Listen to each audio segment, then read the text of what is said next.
Hey, it seems like all the hard work you're putting into your channel is paying off. Thank you, thank you. Always proud to put in a good day's work. So, what's next in your plan to achieve internet fame? Yeah, I was thinking about doing a video on The Last of Us. Yeah, I think that sounds like an alright idea. And I'm going to talk about how I enjoyed The Last of Us Part 2. Oh. Well, there goes that dream.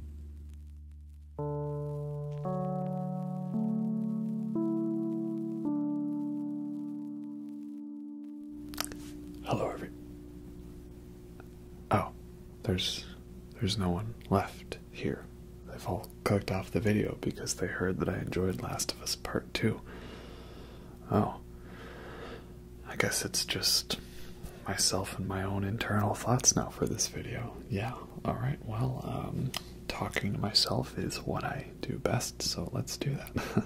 For this video, I'm going to be talking with myself about The Last of Us, the acclaimed video game, the not-so-acclaimed sequel, and the new iteration in the TV show Season 1 of The Last of Us on HBO Max, or Crave for us Canadians up here. Yeah, okay, so, Last of Us, it's a 2013 game released on PS3, and it's been re-released on PS4, and then remade on PS5, and I had never actually played it. It's funny, I remember being really hyped for it, because I really love the Uncharted games. I've played all those are really great, and I love the Jak and Daxter games, and Crash Bandicoot, Naughty Dog doing what they do best. They're a great development company, right? And they basically had like a franchise for each sort of console generation. PlayStation 1 was Crash Bandicoot, PlayStation 2 was Jak and Daxter, PlayStation 3 was Uncharted, right? And they did a trilogy for each of those ones, right? Maybe a couple other games here and there, but for the most part, a trilogy at heart. And then we kind of got a surprise because they came at us with this The Last of Us game at the very end of the PS3 generational life cycle, a new franchise, without waiting for the next generation to happen. Okay, interesting. And it looked like it was very Uncharted inspired, with a third-person stealth action adventure, platforming, gunplay, melee combat. Okay, that's cool. And it was a zombie apocalypse game, but they're not called zombies, they're called infected, which is something completely different. So what you're saying to me is it was basically Children of Men meets 28 Days Later. And I love those movies. Those are two of my favorite movies of all time. Okay, 28 Days Later, Children of Men meets Uncharted by acclaimed developers Naughty Dog. That should be an instant hit for success. And a friend of mine bought the game the day it came out, and we started playing through a bit of it, and I wasn't really digging it that much. And then this is at a time where I was like living away from home, so I didn't have access to a console.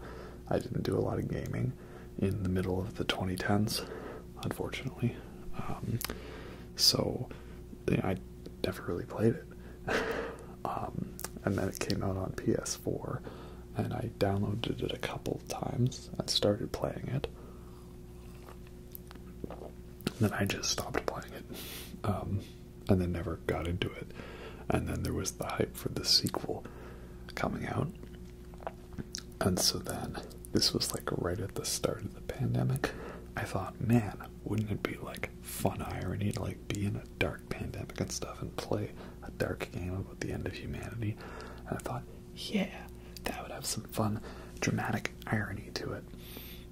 But no, instead it was just kind of miserable. Especially when, in that version of the apocalypse, it's like people were like legit fighting for their lives, and in our version of the pandemic, it was just people mad that they couldn't get toilet paper or go get a haircut.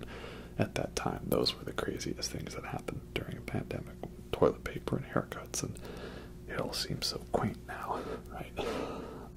Yeah, so then I stopped playing it again, and then the sequel came out, And lots of critics loved it, and lots of people on the internet hated it. And I thought, I should go back and do this, right? And then they announced the show coming out. So I finally was like, okay, the second game's out, the show is coming out, I want to watch the show, I'm interested in it, and so I'm going to play it.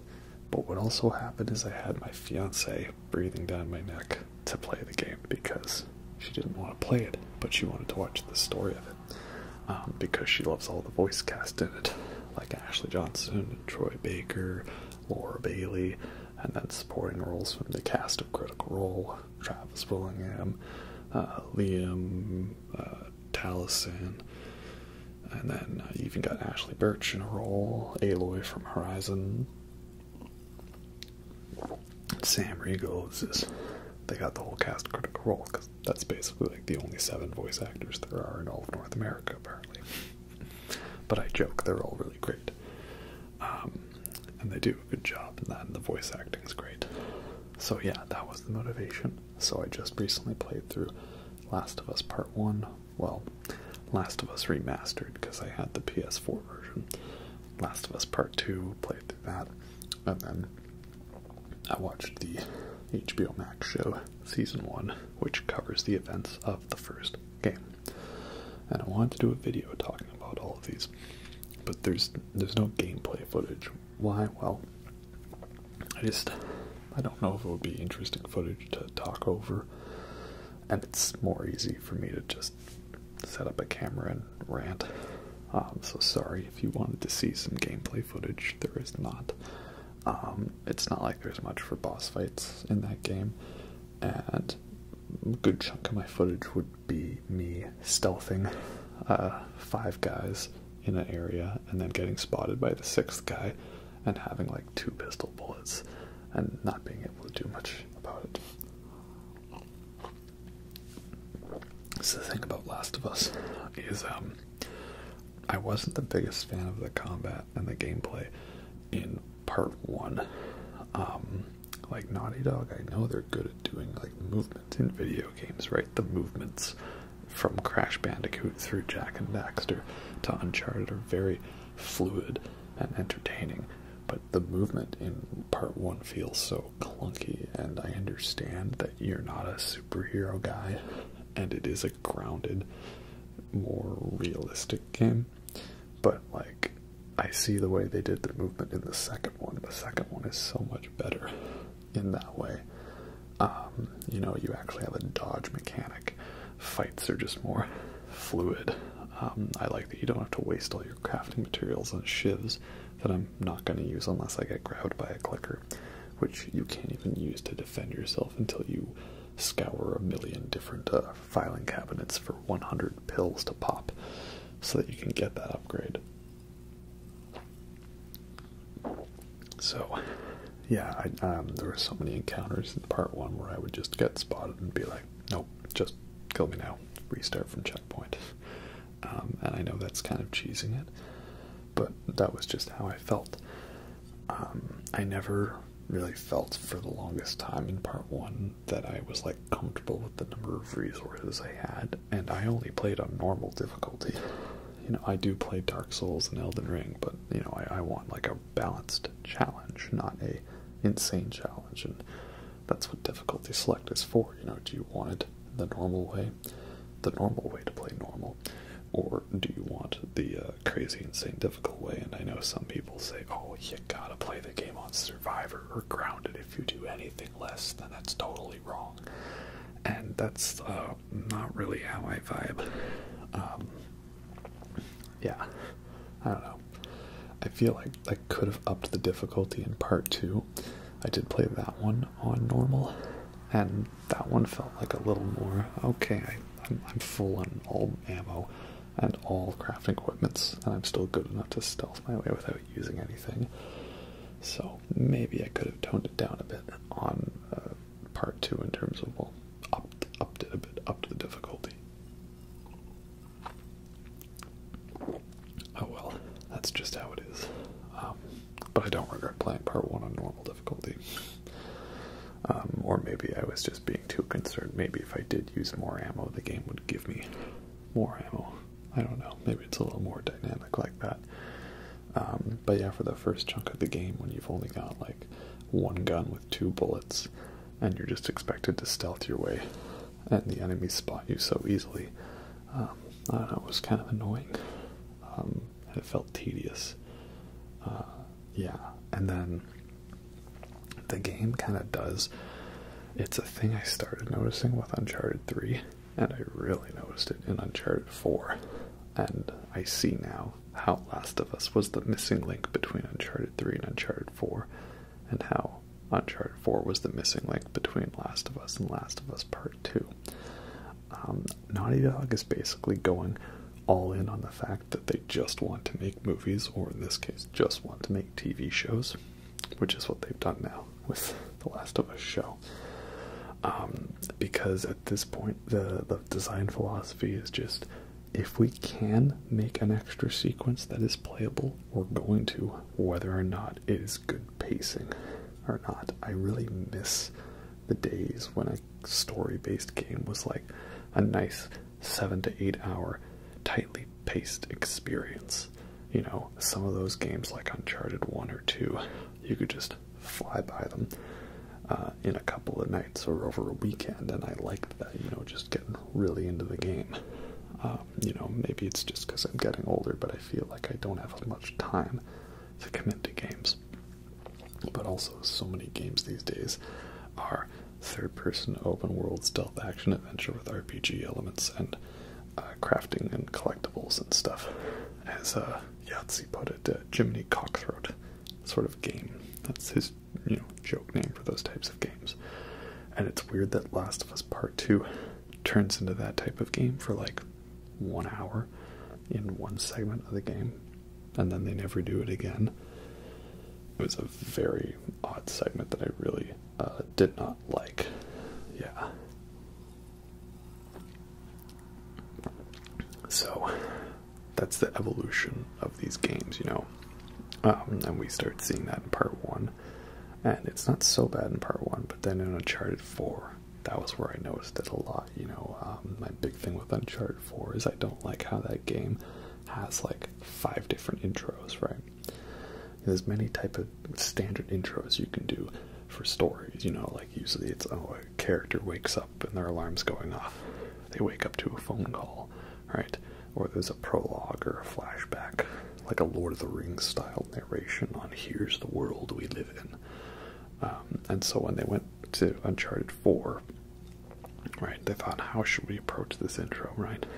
And they said, well, okay, which one should we do, right? We had it in Uncharted 1, where you go on a mini little adventure, and then that leads into the big adventure. We had it in Uncharted 2, where we did the in media res intro, where we started halfway through the story to kind of give you a glimpse of the action you were going to experience. We did the flashback intro in Uncharted 3, where we looked at Nathan Drake when he was a young kid. So which intro should we do for Uncharted 4? Well, let's do all of them and more.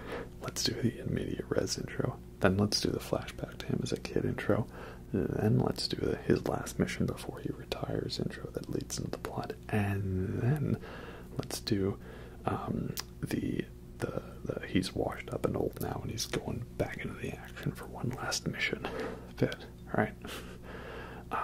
And again, they're all interesting segments, don't get me wrong, and it does seem weird to complain about a game being too long or a game having too much gameplay, but when your game is really about the story, that's what the main thing is, right? You want it to have a good pacing to it and a good flow, and if the gameplay feels like it's getting in the way of the story, then it's not really that good of a game, is it, right? But then once Uncharted 4 gets going, it gets pretty good. It's a pretty fun game. Basically, there are 2 moments in Uncharted. There is Uncharted before you get the grappling hook, and Uncharted 4 after you get the grappling hook. It's that simple. And then it leads to some pretty awesome action sequences and stuff, like the whole bit with the Madagascar bit and the truck, and you're just going down this city and across the bridge and dragged along in the mud. Like, yeah, whole sequence is fantastic, right? Then the game's pretty much perfect after that. The only issue I have is the random flashback scene very late into the action, which is a big flashback scene where we learn the shocking truth that, you know, how we were told in the previous game that Nathan Drake wasn't his real name? Well, guess what? Nathan Drake is not his real name. Oh my gosh, that's the thing that we... Like, did they forget that they revealed that in Uncharted 3? I feel like they did. It was a very annoying sequence, but then everything after that is fun. So, yeah. Uncharted 4 is a good game, don't get me wrong, but I could look to moments like that as sort of like the design philosophy, right? And we saw it a bit in part 1 of Last of Us, and it really carries over into part 2. And then the other thing that happens, it happens a lot in part 1, and it's the joke, you know, it's like, okay, we start the level, and we sort of walk out to a gorgeous view, and your partner says, okay, look over there. That's the place we're going. But first we've got to walk through 50 miles of destroyed buildings and jungle and stuff to get there. And then there's just a whole bunch of stuff that happens on the way there, like encounters and stealth and stuff. And it's not so bad. The main section where it annoyed me a bit in part 1 was the Pittsburgh section, because one, you're hanging out in Pittsburgh for a while. Okay, great. And like, it just felt like that sequence kept going with just encounter after encounter and not many story bits. And it just got kind of tedious, especially when like some of those encounters, like the hotel section or the apartments, felt like it went on forever. And one feature I like about the game is how, like, you know, it's better than the Uncharted games, where if you get spotted, if you hide long enough, you can go back into stealth and catch enemies off guard again. That's a good thing. But for some reason, like specifically in that hotel segment, if I got alerted to one guy, like the entire 3 floors of guys would know exactly where I was, and just they would swarm on me. So I had to do it perfect stealth, and if I messed it up, it was like 15 minutes of running back and bear hugging people to death. And it's annoying that the strangle animation is so long. I know, again, I know why it is that way. It's so you can't just easily stealth kill people, and it's realistic. But does it make it not annoying? Well, you see what I mean, right? So, yeah, that happens a lot in the Pittsburgh section. It just feels like it keeps on going forever and ever. But there are some good moments in it. So I guess I don't have to complain about it that much, you know. Yeah, that's my thing. I feel like maybe if part 1 had been truncated a bit, kind of cut down, I could have enjoyed it a little more, right?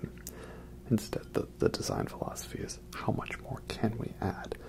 I understand, you know, wanting to make sure the gamers get their money's worth. That's nice. But, you know, does it make it entertaining, right? Like, I don't really mind if a game's too short if it's a good game, because then I'll replay it more. Like, I know for some people, Last of Us Part 1 is like the greatest game of the decade, but I don't know if it's ever one I'm actually going to replay, because it's just such a lengthy experience to get through, and all the walking segments and stuff like that. And don't get me wrong, it's not like I'm a gamer that needs to have my, you know, caffeine drip and has to, you know, kill something every 30 seconds. I'm not. The desert section in Uncharted 3, where you just walk around for like 10 minutes, is one of my favorite parts of the series. The bit in Nier Automata where like the logic virus is trying to kill 2B, and you have to just like wander around for a long time until, like, you know, hopefully you can get to safety. That's one of my favorite parts. I don't mind the whole end credits section of Death Stranding, where you're just wandering around on the beach figuring out what to do. But just the sequences kind of drag on for a while. And the other thing I'm not a big fan of is the conflicting messages I get from the game about how I'm supposed to play it. So the game wants you to progress, obviously. If you take too long, you get a big button that gives you a hint, and the camera turns and points you to where it is, and one of your NPC friends says, hey, maybe you could go use that box over there, right? Or hey, maybe you can boost me up onto a ledge for like the 17th time this session. Or there's a ladder over here we can use, right? Or let's crawl through a narrow space as a disguised loading screen. So the game wants you to progress, but the game also wants you to hang around and do nothing, because resources are very limited, so you have to go out of your way to try to scavenge for ammo, safes, hidden chests, lockers, and all that stuff, right? Most of the best goodies are hidden away to the side and not directly in your path or your objective. And also a lot of really good optional conversations you only get if you wander off to the side or you hang around long enough in an area for Ellie to like pull out her joke book and give you some horrible puns, right? There was one time where she was about to do that, but I just kept walking, and then the conversation cut because I didn't just stand still and wait for her. So the game wants you to not do anything, so you can get all those optional conversations, and it wants you to run around scavenging for resources, but it also gets really annoyed if you don't go to the objective right away, and it just feels very, patronizing, right? It's the best way I can describe it. Yeah, it's an odd tone, and that gets even more maximized in part 2, when it's no longer, hey, you have to run down one narrow hallway in an apartment building. No, you're running down in an entire city block's worth of areas and stuff, so there's even more buildings for you to scrounge around and find. And that's also more important because that's where like some of the guns are hidden, or like the upgrade materials and stuff. And that makes me wonder, like, could I have just gone through that whole game like never finding the shotgun? Because that's an optional area. Or just never unlocking the ability to make like crafting arrows or something like that. I don't know. These are important things to consider. So I know this is probably all sounding very negative of a review so far, especially of part 1, but this is, I guess, the thing to highlight is I think these are good games, and when we get to talking about the show, I think the show is a good show, but I don't think any of these are masterpieces. And I know that was the very big discussion, that part 1 was like a 10 out of 10 from everybody, and part 2 is a 10 out of 10 from critics and a 0 out of 10 from the audience, right? And no, I don't think part 1 is a masterpiece, and I guess it's also a frustrating point for me, because, again, it's like 2 of my favorite movies combined together, made by a game developer who I've loved every other one of their games. So I want it to be a 10 out of 10 for me, right? But it's not. Because again, I've mainly talked about gameplay this whole time. It is a game, right? Well, what about the story? Well, the story's great. Oh, it's a great story. Yeah. I like the world we're in. I like the way they see things have developed. It's very much, it's a very realistic story. There was like a virus and there was a pandemic, and so then the government got so power hungry, and then even though they were trying to do the right thing, they went about it in like the worst possible way, and they messed everything up and made no sense. And then realistically, people got very mad and pissed off at them, but then they also went kind of crazy in the same way and rioting and destroying things. When couldn't we have all worked along and figured something out and just not been stupid? Maybe? No? Okay. So like that's a very realistic depiction of what I think would happen in a pandemic in this world. That's good. And it's a fun journey. It's a road trip movie. It's very of a standard thing now. We've seen so many stories do it. A person who doesn't want to be a father figure having to be a father figure for a very loudmouth, sarcastic kid. Okay, yeah, pretty standard, but the characters are good. The one thing is, I am not nearly in love with Joel as most of the internet is, you know, like, it probably helps that he's voiced by Troy Baker in the game and played by everybody's favorite person right now, Pedro Pascal, in the show, that everyone's so quick to get attached to him. But I'm not. I'm just kind of like, he's a good character. I like his story. I think he's good. Am I going to put him on like my top 10 characters of all time? No. And again, I know this video is just probably me committing internet Sudoku, right? But there's no such thing as bad publicity, right? I get why people love Joel and are attached to him, you know? Father figure. Almost like most gamers have daddy issues or something, right?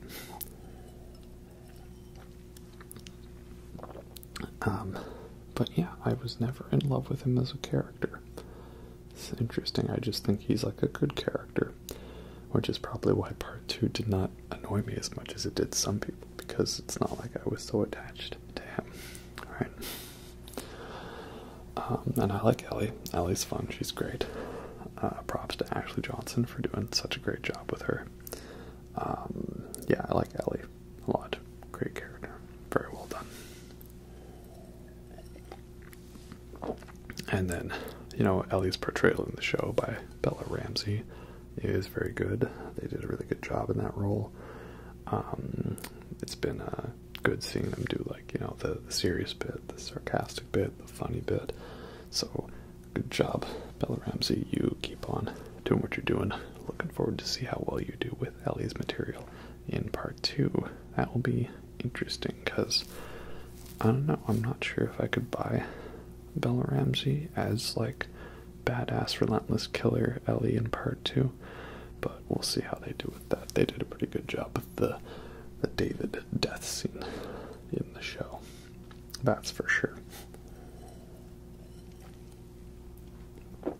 But, yeah, I mean, let's talk about the main thing, you know, the thing that pisses everybody off about part 2 is Joel's death, right? I didn't mind it. I was okay with it. I mean, don't get me wrong, when I heard about it in articles and I read about, like, Ellie goes through all that, it doesn't kill Abby at the end, that's so horrible, right? I was with people on that, obviously. And then I played the game. And this is important. This is why you actually have to play the game. Again, I should just start reviewing stuff that I haven't actually seen. I don't think it really matters either way. People will still watch content from people who have read an article from somebody's MySpace page that was retweeted on TikTok. And they got it from a conversation they had in Neopets.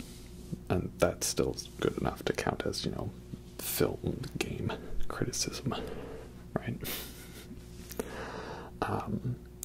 But yeah, no, I actually didn't mind it. Why? Well, because the evidence that he's gonna die is all over the place in the first game. Maybe this is stuff I wouldn't noticed if I, you know, didn't know the story to these games already before I went and played them. But, like, we are constantly told that Joel has done many questionable actions, that he's probably made lots of enemies. Bill's last words to him are something along the lines of, like, you ain't gonna make it out of this, Joel. Right? It's very clear that this guy has a past and a history that's gonna catch up with him eventually. And he tries to do the right thing. You know, save the girl, save the world, or save the girl, doom the world. And it's so weird. I kind of thought, like, the game seems to really frame it like there will be repercussions, you know. So the fact then that part 2 is showing us how the consequences of his actions have come back to catch up to him, like, well, I don't want it to happen, obviously. I don't want Joel to die. I want him and Ellie to have a happily ever after. But the fact that it doesn't happen, well, that makes sense in this game's story. And, like, it's the same reason why I am not bothered by Newt and Hicks dying in Alien 3. Like, we're going for, like, the darkest, most horrific, nihilistic series that there ever was. Alien's a dark, nihilistic horror movie, and Last of Us is a dark, miserable zombie apocalypse survival game where everybody sucks, right? And it's like what we see throughout part 1 is that there's so many humans that are now monsters. Some of them are even worse and more dangerous than the infected. Like, is this a world worth saving? And then it's also strange because I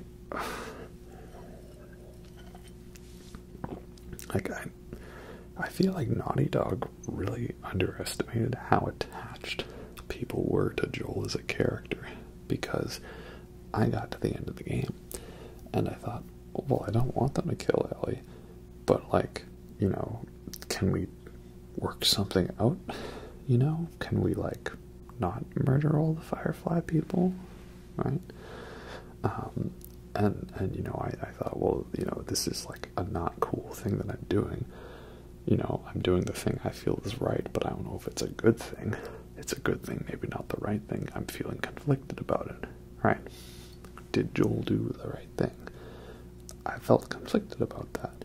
Like, you know, no, it's wrong that they're just going to perform a murder surgery on a unconsenting minor who is not given any form of medical consent.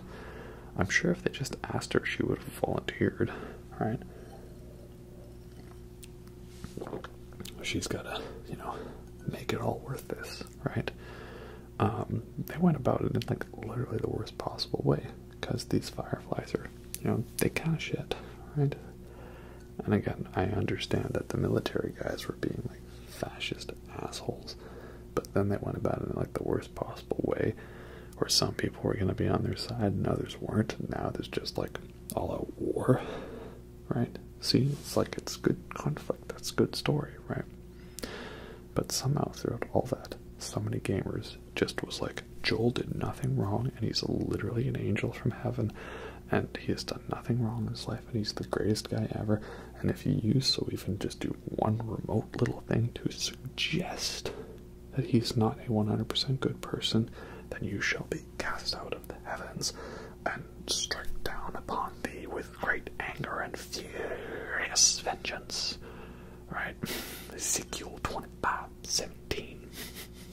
That's just how I feel. Like, I see some people, like, they get mad over the fact that, like, the intro to Last of Us Part 2 has a different color scheme in the flashback to the end of Part 1. They're like, in Part 1, it was a sickly green to show you that these guys were evil and Joel was right when he murdered a bunch of people. But now, in Part 2, it's a calming blue to show that Joel is like a vicious guy of vengeance and stuff. Well, those are both correct. Like, I don't know, man. That's how I felt when I played it. I want to save Ellie, but, like, I didn't want to have to murder all these people and stuff like that. So then Part 2 opens up and then shows, oh yeah, your actions have consequences, and they catch up to Joel, and he lets his guard down, and, you know, he ends up in, like, the worst possible scenario. And that's the other thing, people make jokes like, oh, he just walked in and was like, my name's Joel Miller, and I, you know, live here, and here's my social insurance number, and stuff like that. Like, he didn't do that. He literally just said his name, which he had already told them in an earlier scene. You know, he's out on patrol, and he tries to help save a person. He's trying to do the right thing, and that's the problem in this nihilistic world, that doing the right thing is sometimes actually not the right thing if you want to stay alive. And again, Tommy's just like, well, these guys have helped us out and stuff like that. He sees no reason not to distrust them, right? Like, and immediately you can even see Joel kind of realizing, like, my name's Joel. Like, he knows something's up. I don't know. Like, could it maybe have been a better written scenario, yeah, but like I don't think it's nearly as bad as the atrocity that some people are describing it as. So, yeah, it's a good way to start a game. Again, it just sucks that it's a 2-hour intro to a game. Again, Naughty Dog deciding whenever we can't put a sequence in, we're going to. Right? It's my big issue with Part 2. Part 2 is way too long of a game.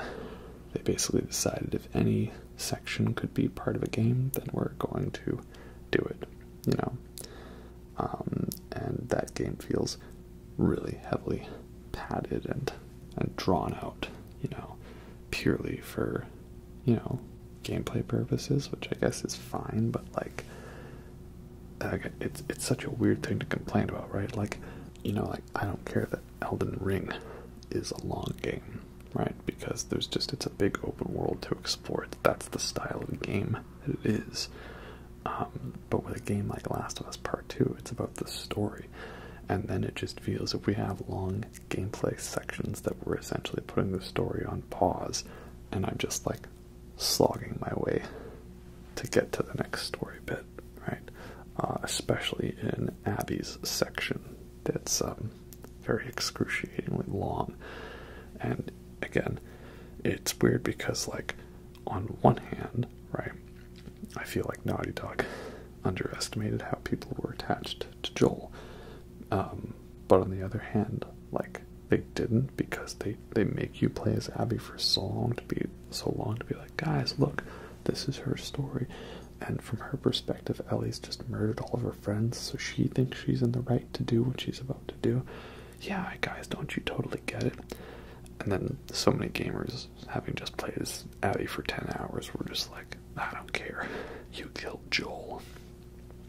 But then there's people like me who I don't think I needed to play as Abby for 10 hours to understand why it seemed like Ellie was just on a mission to genocide the last of humanity. So, you know, I didn't need to play for Abby that long to get it. So many other people played for that long and still didn't get it. What was the correct idea for pacing? I don't know. But yeah, here's my one big controversial thing. I think I enjoyed Last of Us Part 2 more than Part 1. Oh no. Oh no, what have I done? From a gameplay perspective, that's the main thing. From a gameplay perspective, why? Well, there's a couple reasons. One, in Part 2, you get a silenced pistol. That is a good thing. I always hated how in Part 1, how you couldn't stealth from a distance. You know, you had a pistol that would give your position away, a revolver, a hunting rifle, a shotgun, a flamethrower, all of you were Molotovs. All you had was a bow and arrow that you could use to stealth kill, which was very risky because it took a long time to wind up, and you couldn't really stealth kill if the enemy was facing you because they would spot you as soon as you popped out of cover. And then throwing a brick would also cause sound that would alert people, right? So now you've got a silenced pistol, so it's easier to do stealth kills from a distance. Okay, good. That's a good improvement. Very nice. Next cool thing, you get a bow and arrow that shoots explosives. Yeah, that's pretty awesome, isn't it? But the other biggest feature I love, you can dodge enemy attacks. It's so amazing, right? Okay, unless there was a dodge feature in Part 1 that it never told me about. I don't remember there being a dodge feature in Part 1. If there was, then I guess I went through the whole game not knowing that was a thing. Oops. In this case, retroactively just ignore what I'm about to say. But if I was correct that there was no dodge feature in 1, then that makes it inferior. Because you'd get swarmed by like a bunch of runners running up in your face and attacking you. And you could get hit like 3 times and get stun locked before you could melee them. And there was nothing you could do about it, right? what am I supposed to do in those sequences? And I like the level design in part 2 more because, well, again, one, if you get attacked, you can dodge and run away a bit and then shoot or melee. So that is good. And the other thing is it's the level design. The encounters are so much more open and varied. Not open world, not the open world segment, but just like simply you'll be in a bit where you're like in like some kind of collapsed building and like the encounter takes place over like 3 different floors and a bunch of different rooms, and there's different ways to like jump up and move around the environment. Or you'll be like in a city street and you can go into like 4 different buildings and like hop a fence and run down a back alley. So like if you do get attacked, you can like run away and hide and then flank guys and come around, but then they can do that to you, so you've always got to be aware of their surroundings. I just had so much more of a fun time experiencing the combat and the gameplay encounters in part 2 than I did in part 1. And part 2, again, maybe it's just the normal difficulty in part 2 is easier than the normal difficulty in part 1, but like I would go into an encounter, stealth a couple guys, get spotted, take some damage, use some ammo, use some crafting materials, and then be able to feel confident that like I hadn't screwed myself over. Resource management is key.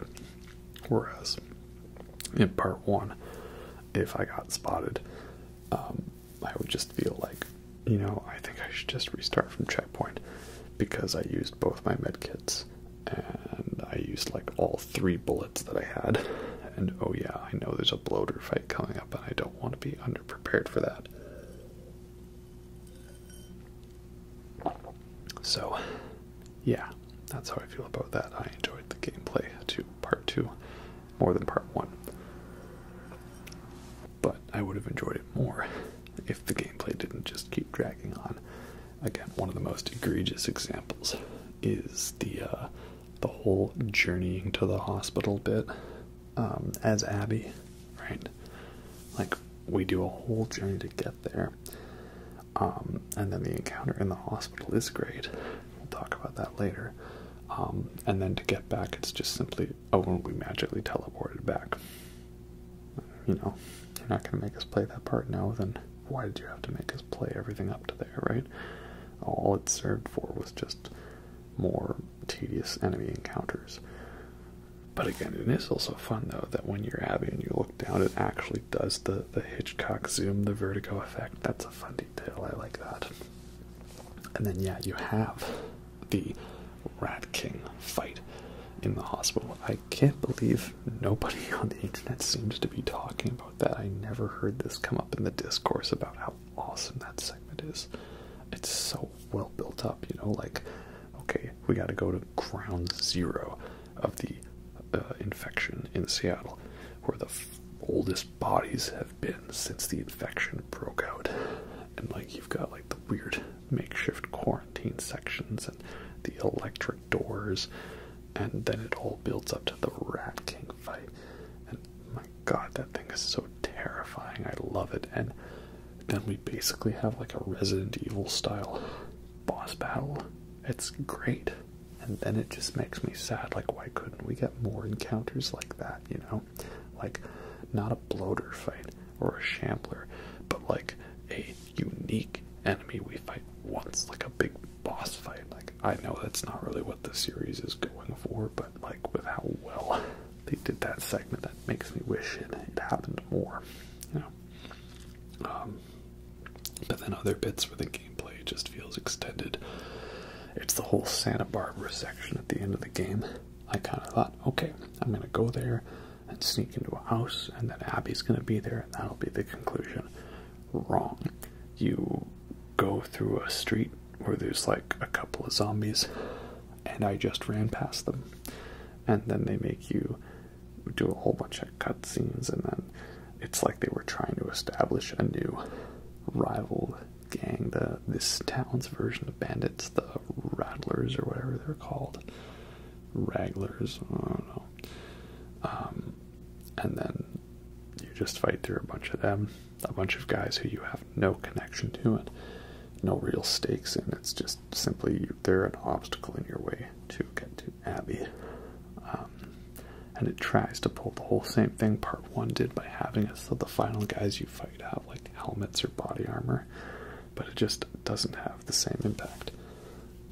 But it is cool you get to pull it 28 days later on them by like letting the zombie they have chained up get unchained so we can go get them. That's a fun moment. But yeah, it just feels like padding. And then you hear the fact that they wanted Santa Barbara to be its own whole mission. I'm like, why? You don't need that at that point in the story. It's just filler to get to the next objective, right? Like, just let me get to the story.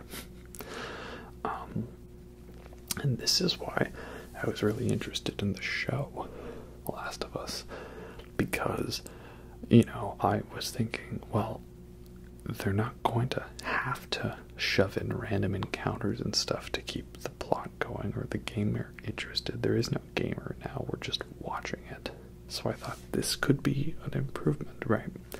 Like a couple egregious examples I remember from the first game, it was every enemy fight in the Hydro Dam Power Plant Jackson segment. It really felt like those encounters came out of nowhere and they were purely to have a fight scene, you know, because they were worried the player might be getting too bored. So I was looking forward to moments like that in the show, seeing where they had cut down on the gameplay encounters. And yeah, for the most part, they did a pretty good job with that, of not needing to shove in action sequences. But I do feel they went a little too far in the opposite direction, because now, as many people have pointed out, and I'm with them on this, it feels like there's no infected in this zombie apocalypse, right? Like, the only zombies I remember seeing in the last several episodes were in flashbacks.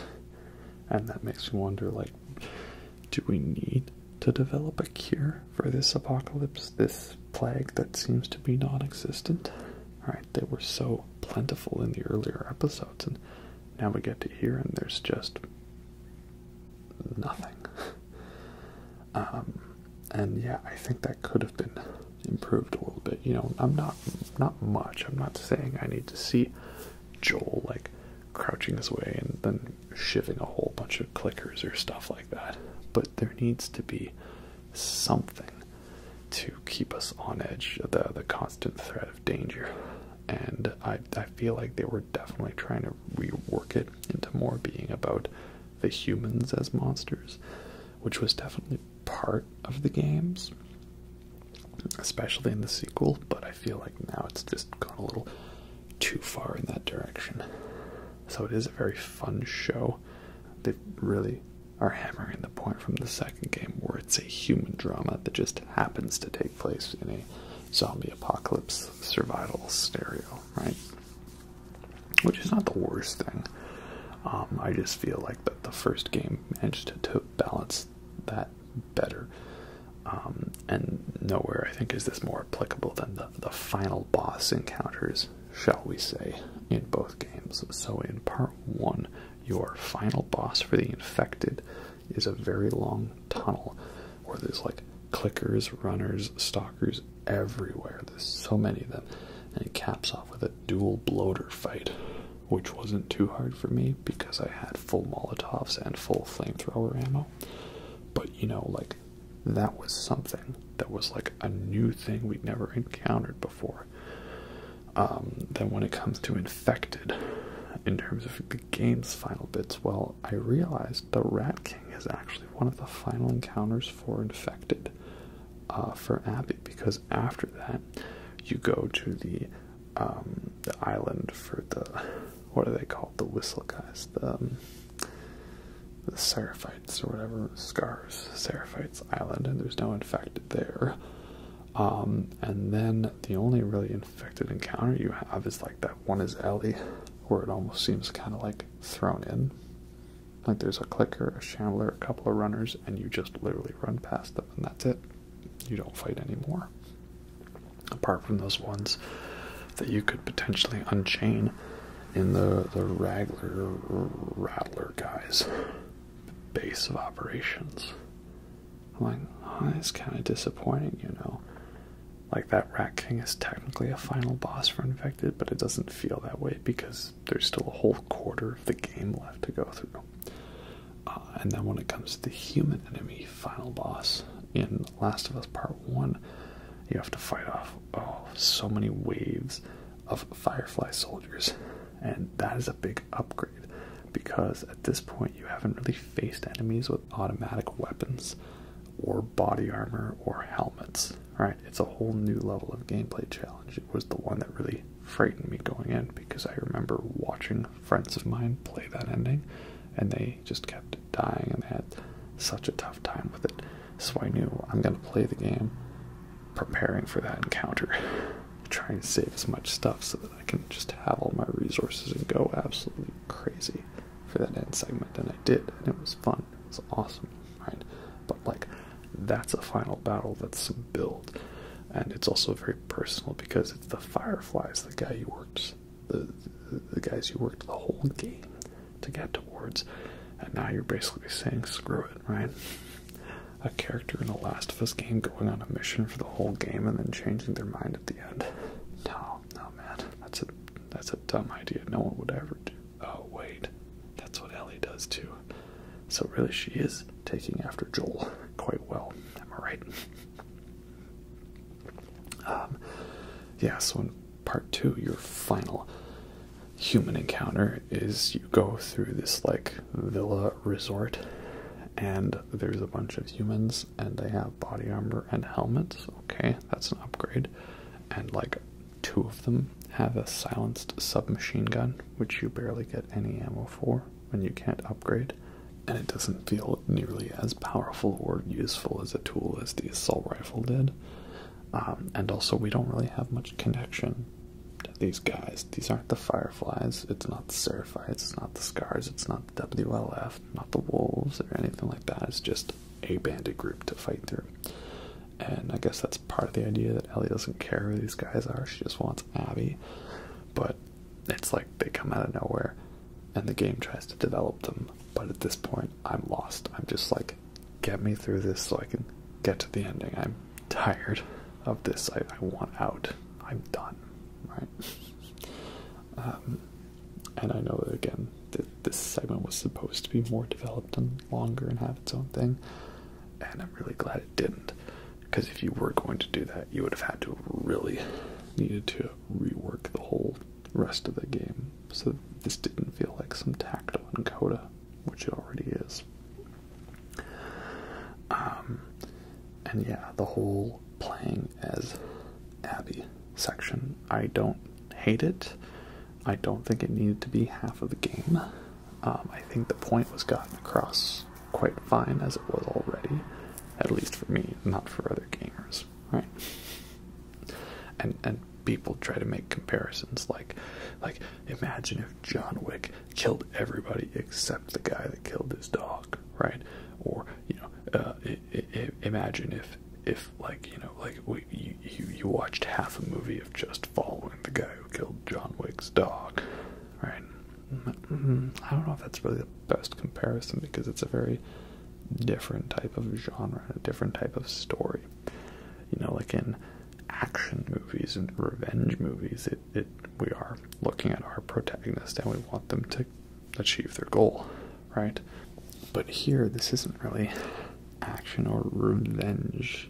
It's survival, and it's apocalypse, and it's stealth and story, and I don't know, it's a different vibe than John Wick. Especially because, like, at the very start, people are trying to tell Ellie, like, this isn't worth it, right?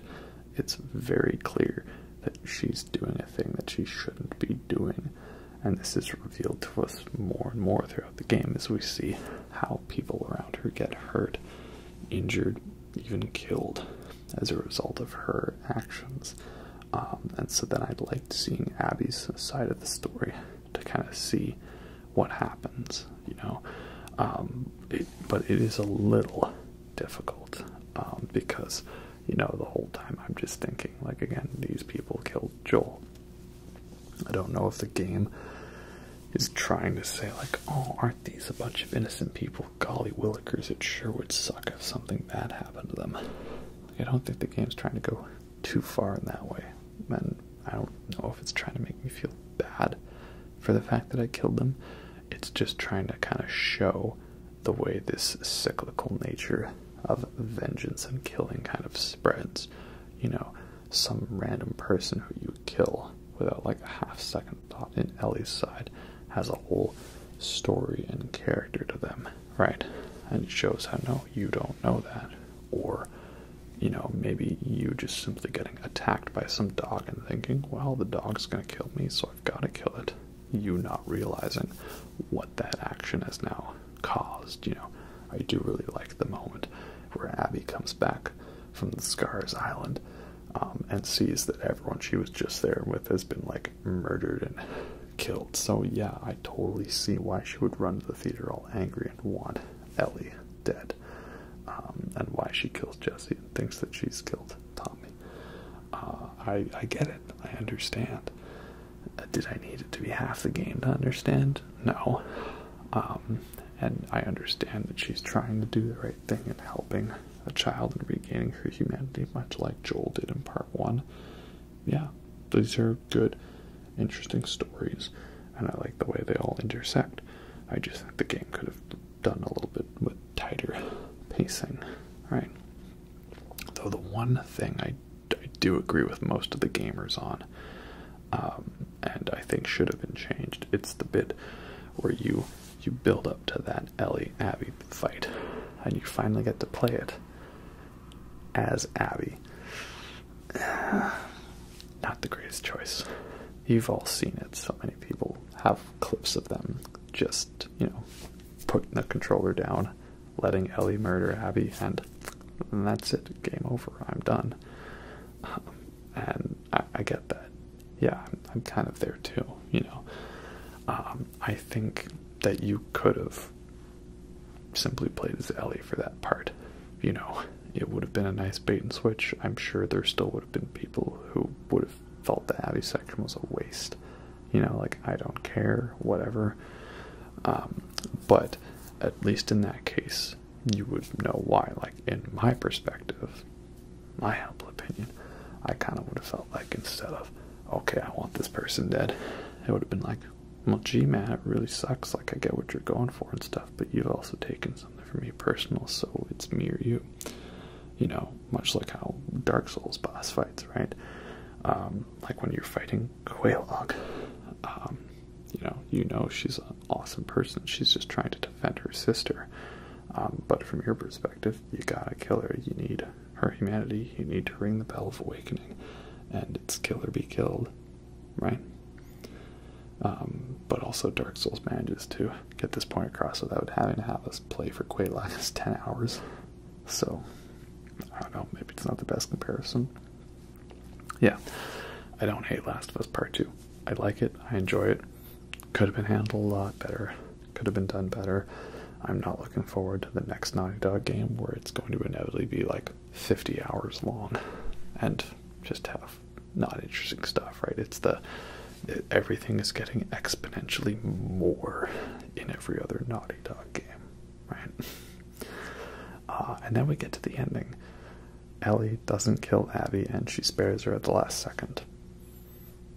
This is a thing I was not looking forward to, because after hearing and watching the scene, I thought that it would have been better if they kind of had done it like The Revenant, which is the best comparison I can make, because in The Revenant, like, Leo, he goes on this whole vengeance quest to kill Tom Hardy's character.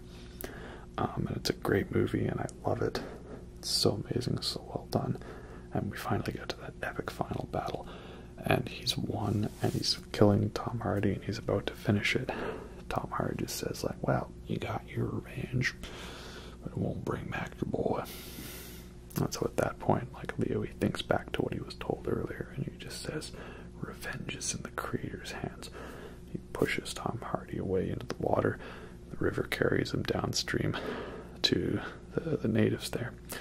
And then they capture him, and they scalp him, as revenge for him being a horrible racist throughout the movie. And then they let Leo be because he also had inadvertently rescued the chief's daughter. So I like that ending because it's a nice way where the character kind of regains their humanity at the end.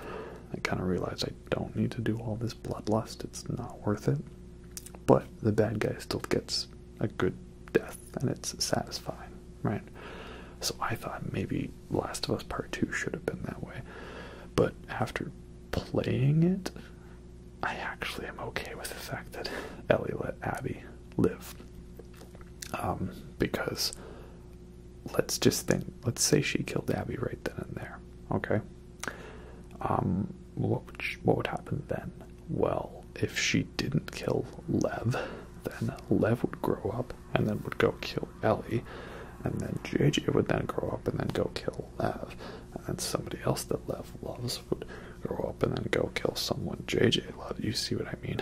It's a cyclical nature of violence. Joel kills Jerry, so then Jerry's daughter kills Joel, so then Joel's surrogate daughter kills Abby, so then Abby's surrogate son Lev kills. You see what I'm saying? This was the only way for her to break the cycle. Is the point a little moot based on the fact that I probably killed like 100 other people on the way here, and they probably have people who are going to try to come after me? Yeah.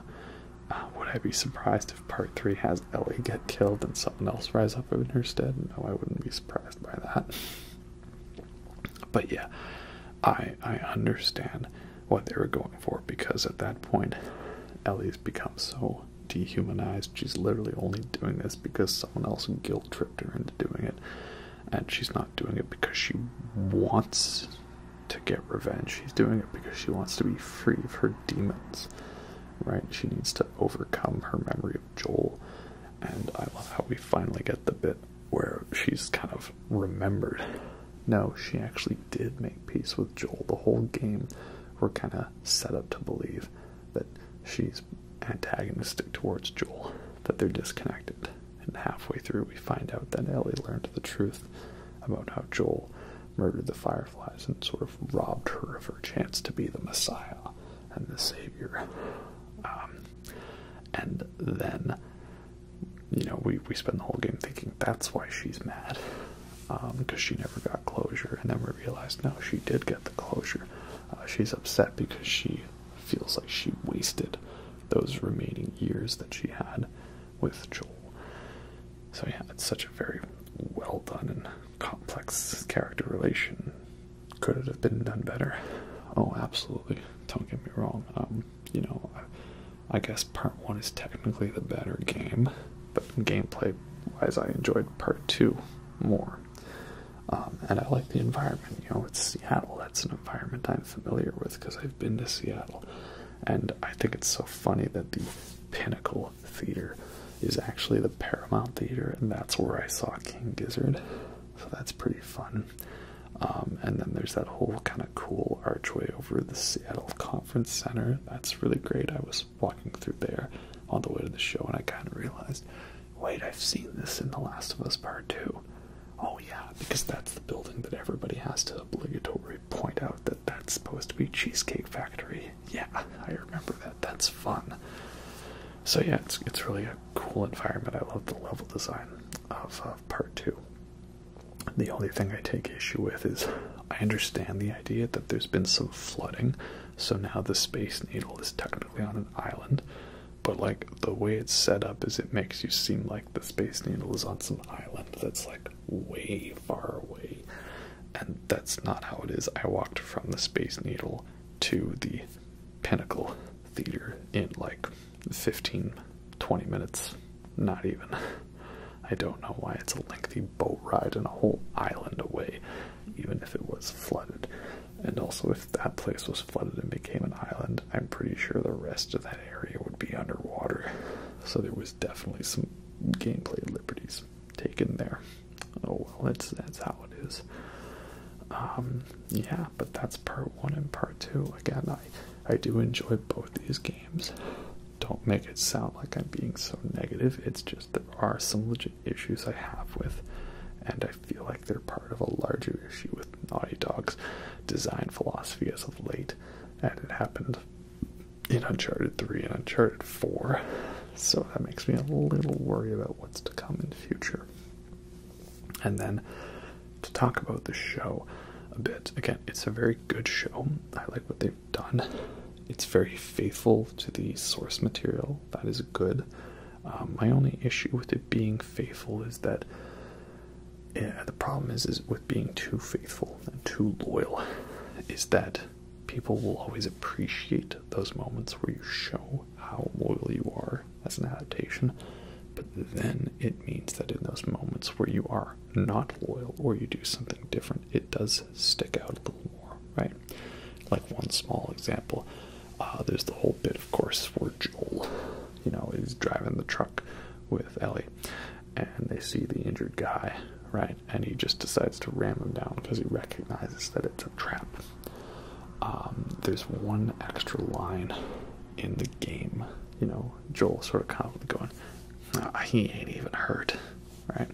And I'm pretty sure that's not in the show.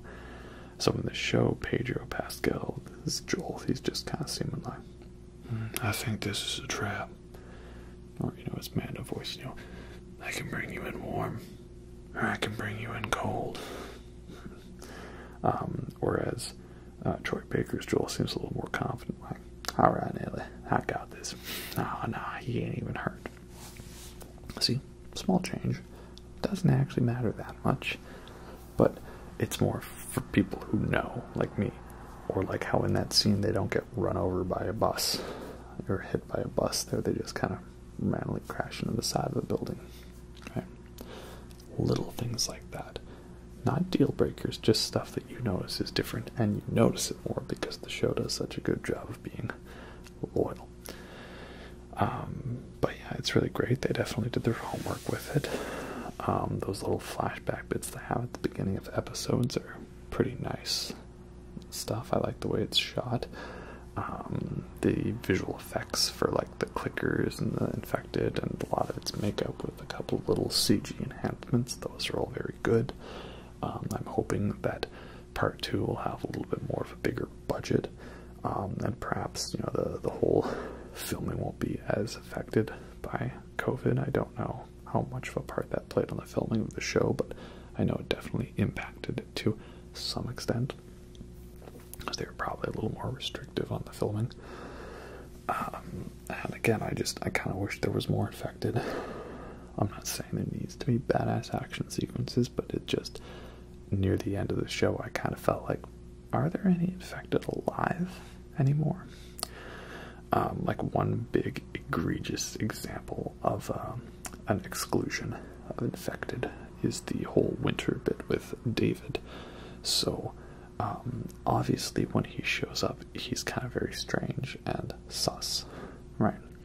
But in the game, there's the whole nice bit where like you kind of regretfully have to fight with him, right? You give him a gun, you have to fight, and he helps you out, and he does a good job of being a bro for the fight. There's the bit where you have to regretfully fight with him. You have to give him a gun and help fight off infected. It's a fun section because the game kind of just showers you with ammo because it wants to be a bit more of a shooter then. And he doesn't leave you for dead when he has many opportunities to do so, right? You do realize later why he's done that, but it's a good fun moment because then you have that quiet bit after where he reveals slowly, like, yeah, this guy came through here. Remember us, he was with a little girl. You wouldn't happen to know anything about that, would you? Right? Great reveal, great setup. Not only did you not trust him, now you know you definitely can't trust him because you're the one he's looking for. And then you realize why he left you alive when he had every opportunity to kill you was so they could follow you back to find the other guy you're with. Great section. Very well done. In the show, we see David multiple times before Ellie meets him. They also make him more of a preacher guy, which is like, it's not the worst thing, but I don't know. I kind of like, I guess they were trying to give you more creepy vibes and stuff like that, like he's a Catholic priest or something. But it was like, it wasn't necessary doesn't ruin it, but it wasn't needed. So then by the time you meet David already, it's already been established so well that he's a weirdo and a strange guy and might already be a cannibal. I feel like the reveal isn't as subtle or dramatic in the show as it was in the game. So, it's small little details like that, not deal breakers. It's very well shot, very well acted. I like how the ending to the season makes Joel look like more of a not good person, which I know is something that has pissed off the Joel fanboys. How dare you even suggest that him murdering a bunch of people and stuff and potentially getting rid of the only cure for a vaccine was the wrong thing to do, right? And I understand, like, they probably weren't going to develop a cure from that. Even if they did, how would they mass produce it? Even if they could mass produce it, how would they distribute that? And even if they could distribute that, would people actually do it, right? You know, it's like that thing, if we all of a sudden came up with like a vaccine or a cure or something to like a deadly disease that was ravaging the world, right? Would people actually take it, or would they be saying like, nah man, I ain't putting that, there's like a microchip in there or something, right? Yeah. If I had played Last of Us in 2013, I would have questioned that. But now, after seeing real life pandemics play out, I'm just like, nah, there's no going back. World's messed up, right? That's how I feel on that. So yeah, I like that to the show. The show did a good job of that, and I'm looking forward to see what they do for part 2. I know they already are not planning on rewriting a bunch of it to like fix the stuff that people hated, and that is a good thing. I don't want them to just bend over backwards for you know, a loud group of the fans and be like, we're sorry, like what they did with Rise of Skywalker. Oh god, that was horrible. Yeah, I want them to stick to their guns, right? Like, can you imagine if Empire Strikes Back had come out and the people that complained that no, Darth Vader's not Luke's father, that's just wrong, that's not true, that's impossible. If then Return of the Jedi came out and yeah, Yoda was like, messing with you, Vader was. Screwing with your mind, he was. Like, that would have been so weak, right? It's exactly what they did in Rise of Skywalker. Oh my god. I need to make a video series talking about Star Wars. But then again, that's committing internet Sudoku. Alright, state your opinion about Star Wars on the internet. You can't do that, just like I've done with this video. I talked about how I actually liked The Last of Us Part 2 and the show. But yeah, I've ranted for quite a while. Maybe we should start figuring out how to wrap this up. So yeah, overall, part 1, it's a great game. It's very fun. It's very emotional. It's got a good story. I don't like the Naughty Dog isms that are present in it and stuff like that. I'm probably not going to replay it or bother with it, but it's really good, and I'm glad that I got a show adaptation to kind of cut out all the unnecessary filler and just focus on the story. Did they cut it down a little bit too much? Could they have gone a little bit more in depth in some bits? Yes, I think so, but for the most part, I'd say this series was quite competently paced and well translated into an on-screen adaptation, so that is nice. Except for the part where Joel gets an assault rifle in like the very first level, and he doesn't die to a clicker 18 times because, oh, if a clicker jumps on him, he can just shove it off. But even though I've got like 2 pistols, a rifle, a shotgun, a bow and arrow, explosives, molotovs, shivs, no, if a clicker just comes at me too fast, there's nothing I can do about it. I don't know why. And part 2. Part 2 is also really good. I don't mind those controversial story decisions. I totally get where they are. Could it have been done a little better in some ways? Absolutely. Did I need 1, 2, 3 walking around an aquarium scene to show me that, by the way, Owen likes the aquarium? No, I did not need all those aquarium segments, you know. You see what I mean? It's like Naughty Dog thinks if they don't just show a scene in a long gameplay segment that they won't get the point across. Like, they'd be like, we need to communicate that Owen is at the aquarium. Could we have someone say, I think he's at the aquarium? No, we need to have an entire flashback dedicated to walking to an aquarium, hanging out in an aquarium, and making out in an aquarium, and getting a little flirty in a boat at an aquarium to establish that, yes, indeed, this Owen guy likes aquariums. Right? Oh, man. But yeah, for the most part, Part 2 is a good game. Could have used some switch-ups here and there, but I still enjoy the gameplay a lot to it. And the show was very well done, and I'm looking forward to see what they do for Season 2, Part 2. Yeah, people had talked earlier about the idea that I kind of agree with this, that Part 2 should have been Part 3. Part 2 should have been a game that establishes Abby already and makes us get to know her and like her. Not knowing who she is, but just like, oh, she's some character and she's kind of cool. And then at the end of Part 2, we would find out, you know, who Abby actually is and what she's doing. And then Part 3 is just simply Part 2. And then we'd actually feel more conflicted, right?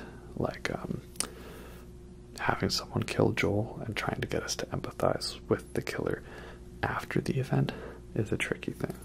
And even me trying my best, I still did not empathize with Abby. I understood that she is not, you know, a complete monster and stuff like that. But, you know, I was still on Ellie's side. I think if perhaps we'd known Abby more than just the person that killed Joel, I think we could have gotten something much more interesting out of this.